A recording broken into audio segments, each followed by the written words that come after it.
a la situación donde un trabajador tiene ingresos variables. En este caso, pues lo que tenemos que hacer cuando el empleado tiene, voy a compartirle la pantalla primero. Cuando el empleado tiene un salario variable, pues lo que vamos a hacer es sumar los ingresos variables y dividirlos entre 6. Entre 6 porque la ley nos dice que vamos a considerar los salarios de los últimos 6 meses. Por eso tenemos que sacar el promedio. Para darles un ejemplo así, planteemos que don Juan Pérez en los últimos 6 meses en su empresa, sí pueden ver mi pantalla, ¿verdad? Estoy presentando un Excel. Sí, se ve. Sí, ok, listo. Entonces, vamos a tener dos componentes de su salario o de su remuneración. Uno que es salario, como se le conoce, salario base o fijo. Y aquí vamos a colocar el número de mes.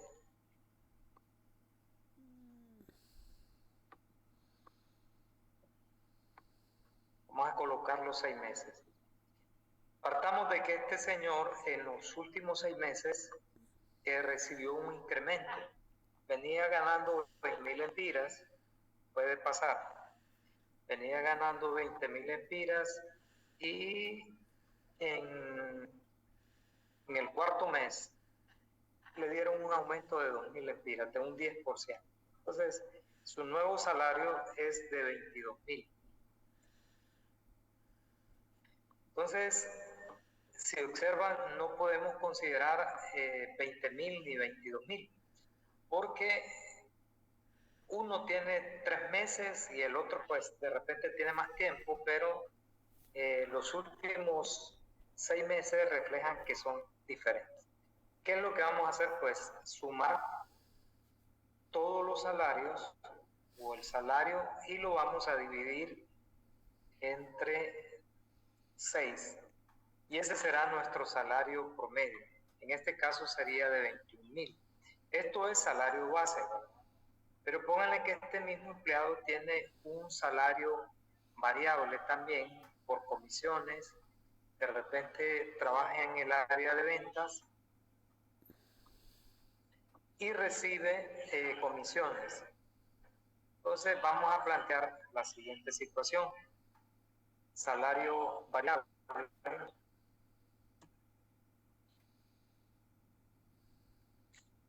Vamos a cambiar aquí los salarios, pongámosle que recibe en el primer mes 1.000, siguiente 3.000, el otro 1.000 y en el otro 2.000.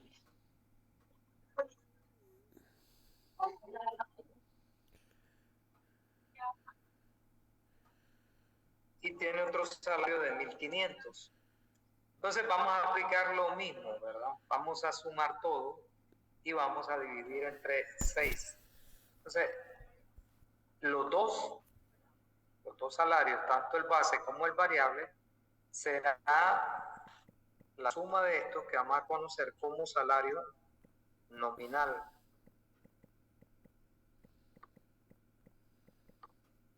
Y nos va a permitir calcular posteriormente nuestro salario promedio. Este sería el salario nominal, ¿verdad? Vamos a tener 23.000 lempiras. Ahora, para determinar salario nominal, esto sería mensual. El sacar el salario diario, pues ya sabemos que se divide entre 30. Si queremos sacar el salario promedio, vamos a dividir promedio.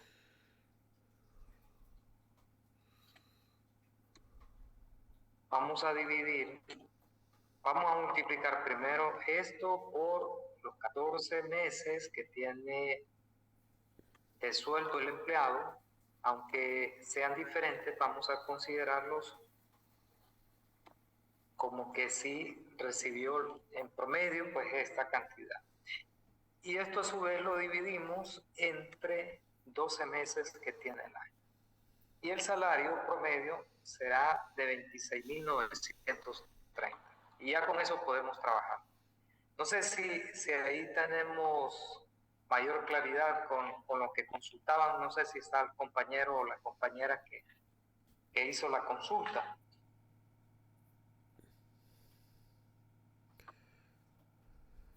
Lic, entonces tenemos que sacar el promedio tanto de comisiones como de las variaciones en el salario. Si es salario base y es diferente el salario de los últimos 6 meses, pues tiene que sumar, dividir entre 6 y ese va a ser su salario base. Luego, para determinar el salario variable, que son comisiones, bonos que se reciben no siempre por la misma cantidad, hacemos también lo mismo, sumamos los 6 meses, dividimos entre 6. Luego, para sacar el nominal, tal como lo hacíamos, sumamos las dos cantidades que encontramos y ese es nuestro salario nominal. Lic, una consulta, no sé si me escucha. Sí, le escucho. Ok, fíjese que los ejercicios nos dan un salario base de los últimos 6 meses. Entonces, en este caso, nosotros solo lo multiplicaríamos por los 14, ¿verdad? No. Le dan un solo salario. Nos dan salario y comisión. Ajá, pero el salario base es diferente en cada mes, o solo le dice que es el salario promedio. Bueno, nos da un solo monto. Bueno, si es un solo monto, pues ya está.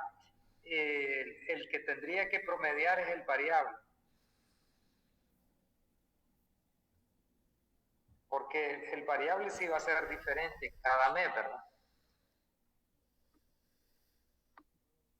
O puede ser que le digan que el señor fulano de tal en los últimos 6 meses recibió 12.500 de comisiones. Entonces le dice que en los últimos 6 meses recibió 12.500. Entonces, si usted quiere saber a cuánto equivale por mes, lo que va a hacer es tomar esos 12.500 y dividirlo entre 6, porque puede ser que en lugar de detallarle le dicen que el señor fulano de tal recibió un total de comisiones en los últimos 6 meses de 20.000 lempiras. Entonces, ¿qué vamos a hacer con los 20.000 lempiras? No lo tenemos detallado por mes, entonces lo que hacemos ya más directo el cálculo, tomar los 20.000 y dividirlo entre los 6 meses. ¿Sí? No sé si ahí queda más claro.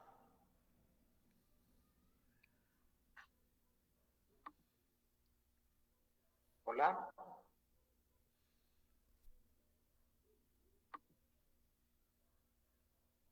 Lic, pero disculpe, compañera, solo una última preguntita. Mire, en el caso, hay un caso, ¿verdad?, que nos da las comisiones de diferentes montos, ¿verdad? 12, 13, 10, 1000. Ok, en ese caso nosotros los vamos a sumar a esos y los vamos a dividir entre 6. Lo que hicimos con esto. Exactamente eso. Y luego de eso lo sumamos al salario base o lo dividimos 14 y al final lo sumamos.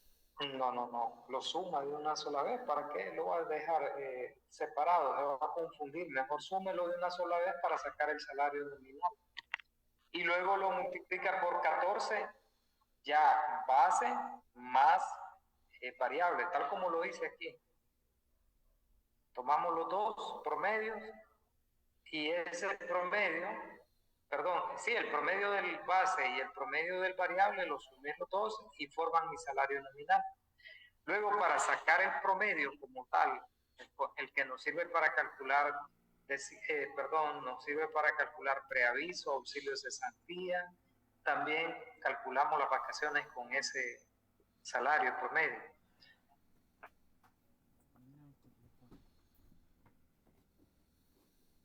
Y así sería pues el procedimiento. No sé si alguien más tiene algún comentario, consulta.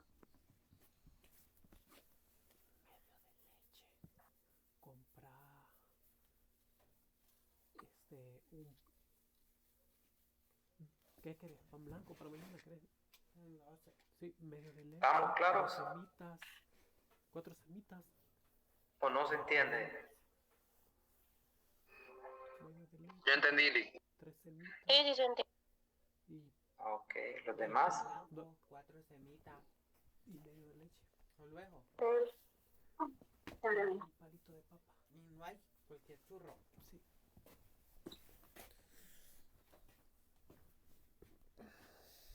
¿Alguien tiene alguna consulta en específico que no se entienda, algo que de la tarea que no haya quedado claro? Lick, ¿Sí? con respecto a que la causa del despido sea justificada, dice que los derechos, parte de los derechos, dice que el auxilio de cesantía es solo la reserva. Correcto. Entonces, si no tienen un dato de reserva, entonces... No puede indicar nada en la liquidación. Si, a menos que le diga, el señor fulano de tal tiene 10.000 empiras de reserva laboral, pero ahí no tiene que hacer ningún cálculo, más que de repente mencionarlo, pero no tiene que hacer nada prácticamente.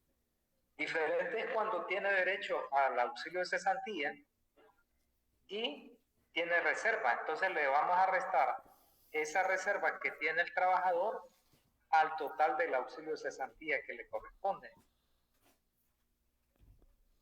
Y la diferencia, pues, lógicamente es la que le va a pagar o la que va a incluir en la liquidación. Para darles un ejemplo, tenemos a Juan Pérez, que tiene una reserva laboral según la consulta que se hizo en el RAP de 120.000 empiras. Por otro lado, ya hicimos los cálculos del auxilio de cesantía y le corresponden 1.300.000 de auxilio de cesantía. Este señor se está despidiendo, para tener el contexto completo. Se está despidiendo. Se hizo la liquidación, se hicieron los cálculos de la liquidación y sale pues que le toca 1.300.000, pero en el RAP tiene acumulado un total de 120.000. Entonces, para sacar cuánto le vamos a pagar, pues sería restarle esto ustedes lo pueden reflejar en la liquidación, 1.300.000 de liquidación, perdón, de auxilio de cesantía, pero después le pueden rebajar al total de la liquidación, le pueden restar los 120.000 o directamente lo pueden hacer al auxilio de cesantía, menos 120.000. Entonces, como ustedes prefieran hacerlo. Al final se va a reflejar lo mismo, que esos 120.000 pues están a su favor, están a favor del empleado y lo puede ir a reclamar al RAT. El de reserva dice que ese se cobra aparte, por decirlo así. O sea, siempre figura en el cálculo de prestaciones, pero se cobra aparte en el RAP, porque ya forma parte de propiedad del trabajador. Sí, del empleado, correcto. El empleado se presenta al RAP con la carta que le dieron, o específicamente se va al banco para que le paguen el valor acumulado. Ok.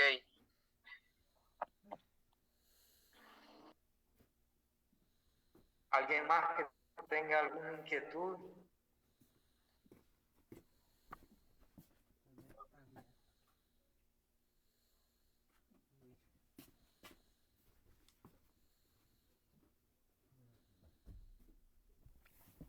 Si no, Recuerden que entra... Puede volver a repetir, es que no entendí muy bien.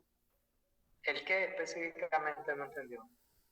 Esto del auxilio de cesantía y la reserva. Ok, usted hace el cálculo del auxilio de cesantía cuando procede, ¿verdad? Si en el ejercicio se le menciona que el señor Juan Pérez tiene en su cuenta de reserva 10.000, 20.000 empiras, el ejemplo que dábamos era 120.000. Y de auxilio de cesantía lo que le corresponde es 1.300.000. Entonces lo que vamos a hacer es restarle al 1.300.000 el valor de la reserva. Lo podemos hacer de esa manera o de otra. Detallamos en la liquidación auxilio de cesantía tanto, auxilio de cesantía proporcional tanto, y detallamos los demás derechos. Y al final, después de sacar el subtotal o en la misma, podemos agregar una línea menos reserva laboral, y ya se entiende después de que está rebajando el total de la liquidación del empleado. Pero si ustedes lo quieren ver un poquito mejor ordenado, pues yo lo haría de la siguiente manera. Coloco el auxilio de cesantía y después de esa fila pues colocaría la reserva para que se entienda pues de que ese valor lo tiene el empleado a su favor y por esa razón no se le va a pagar. Lógicamente, previo a preparar una liquidación de estas, pues tenemos que consultar de cuánto es el valor en la cuenta de reservas.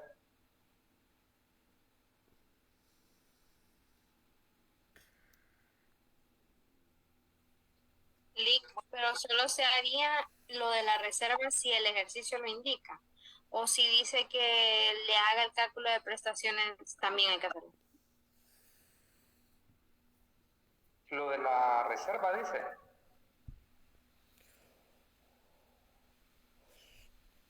Disculpen. ¿Sí? Sí, lo de la reserva tienen que dárselo. Usted no va a calcular valor de reserva porque eso es acumulado. No podría calcularlo. Eso ya el ejercicio lo da. Lo único que usted va a hacer es restarlo. Solo es para que tengan en mente de que también se considera el valor de la reserva al momento de preparar una liquidación. Ok, gracias.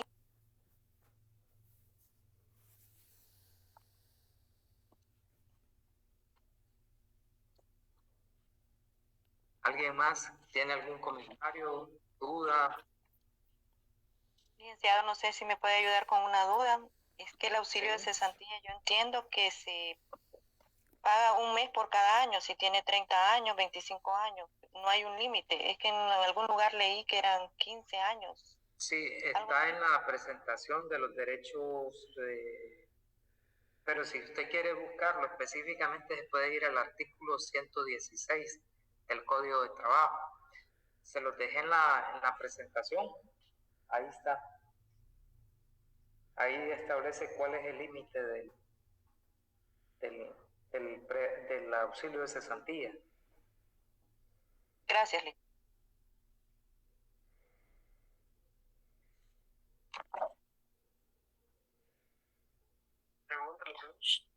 Lic, tengo otra duda.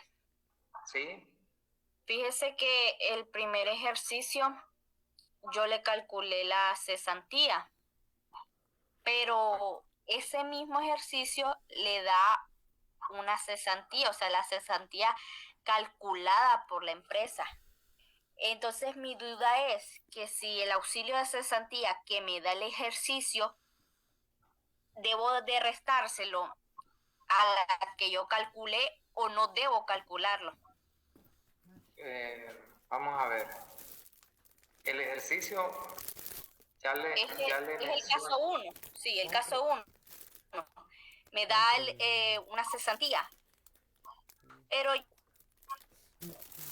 yo también calculé mi cesantía. Entonces, no, no sé si es que yo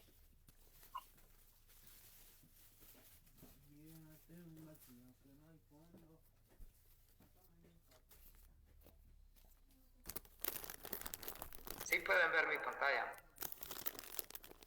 Ok. Sí, miramos tu pantalla.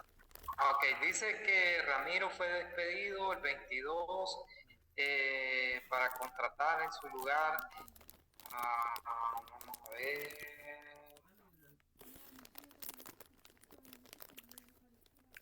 Sí, pero aquí lo que le dice es la reserva por auxilio de cesantía, lo que tiene. Es la misma reserva laboral. Aquí la reserva por auxilio de cesantía es la misma reserva laboral. Sería el mismo tratamiento que le daría. Ok, entonces la reserva por auxilio de cesantía, ¿a quién se la restaría? Así como lo miramos ahorita.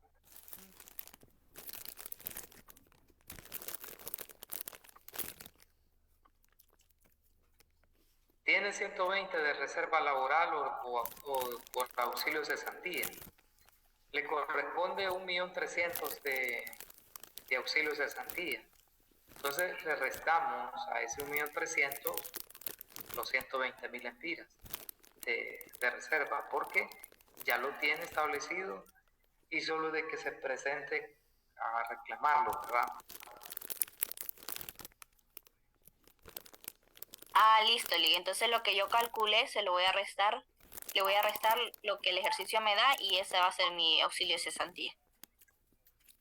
Es correcto, eso es lo que tendría que pagarle el empleado. El auxilio de cesantía no cambia, siempre sería este valor, pero como ya lo acumuló hasta por 120.000 empiras, entonces se lo resta a este 1.300.000 y lo que le tiene que pagar como resta es únicamente 1.180.000. La diferencia pues se tiene que reclamar en el rato.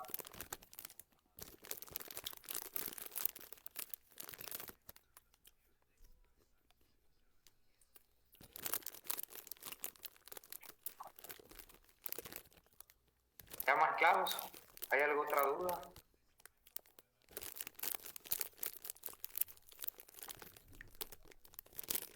Vamos a ver.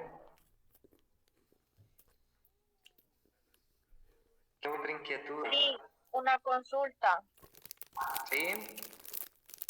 La última parte solo es contestar lo que dice allí. Vamos a ver cuál última parte. Última parte sería de toda la tarea o de este ejercicio. Del primero. No, de la segunda página que sale allí. Vamos a ver. Sí, eso Esa, es donde dice como... parte 2. Sí, sí, tienen que buscar las leyes y contestar cada uno de estos puntos. Propósito de la ley, valor de la contribución del patrono para cada fondo. Digamos que en esta ley se establece cuáles son los aportes que tiene que hacer el patrono para la reserva laboral, para el RAP y para el seguro social. Luego, investigar si es deducible para el patrono en el cálculo del impuesto sobre la renta el pago que hace para la reserva laboral. Eso, pues, investigarlo, contestar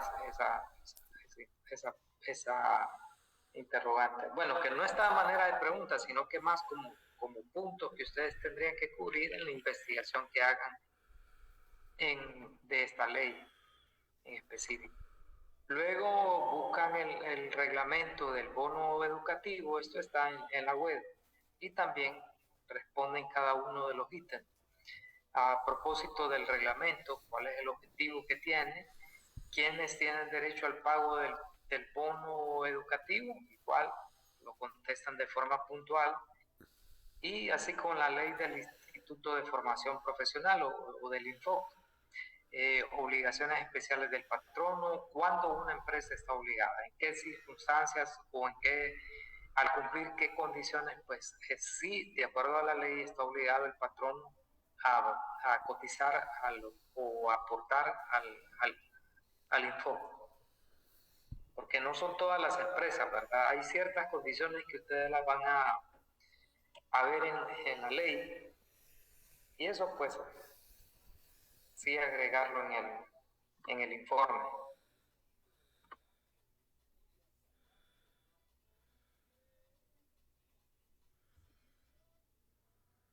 ¿Alguien más? Esto es para mañana, ¿verdad?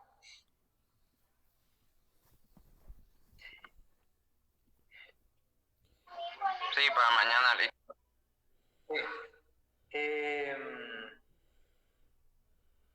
Hoy parece que tenemos problemas nuevamente con el campus.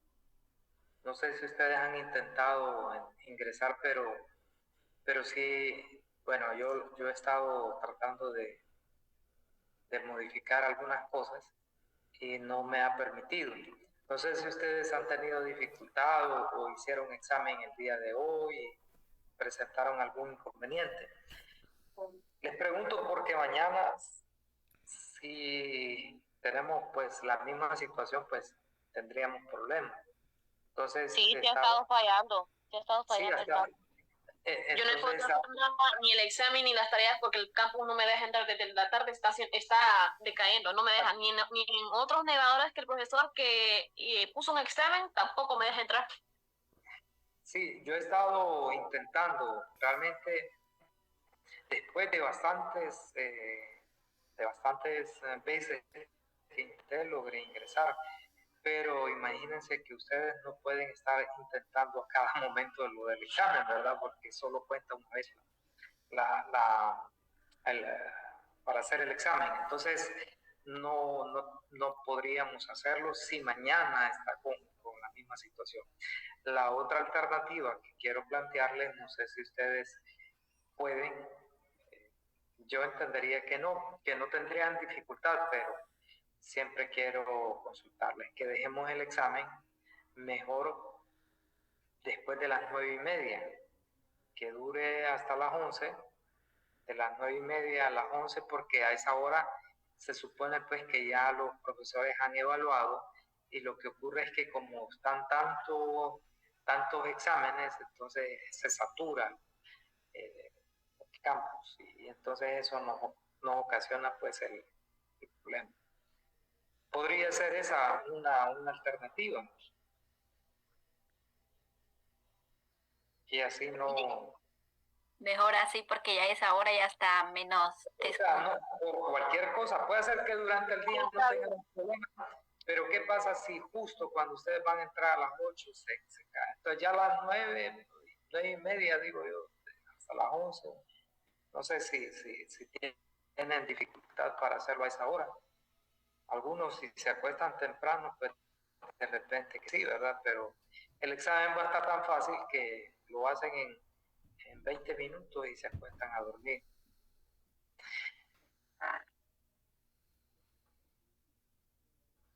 Por mí está bien. Estamos de acuerdo entonces, para que ya lo dejemos planificado, ¿verdad? Que levanten la mano, Lick. ¿A qué hora Bueno, es la sí, está bien. ¿Estamos bien? ¿De qué hora Sí. se auditoría? La verdad. Perdón, 9:30. 9:30. Ah, sí, está bien. 9:30 para que así no, por cualquier eventualidad. Ahora sí, yo voy a estar monitoreando igualmente si ustedes tienen